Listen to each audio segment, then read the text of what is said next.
Guys প্রথম ভিডিওটি দেখো, তারপর তোমাদের দুষ্ট ফানি কমেন্টস পড়া হবে। ছেলে হলে সাবস্ক্রাইব করো, মেয়ে হলেও সাবস্ক্রাইব করো। Let's go. সবসময় যে আমার পাশে ছিল, তার জন্য হাসি মুখে 3 ইঞ্চি বুলেটের সামনে দাঁড়াতেও আমি রাজি আছি।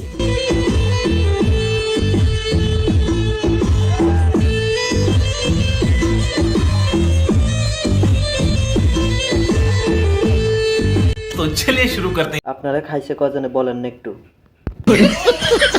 কিন্তু আমারটা তো 7 ইঞ্চি। সোনা ডাব দুইটা তো ঝুলে গেছে। ডাব দুইটা খেতে চাই তোমার। কারিগর ঠিক আছে, গাড়ি চালায় কম, হরন বাজায় বেশি। কত জনে ওই পেঁপে খেয়েছে। তখন 6 নম্বর থেকে রামু ভালোই উন্নত হচ্ছে। মালের ডাব দেখছো নি, দুইটা 10 কেজি। यूट्यूब नहीं होता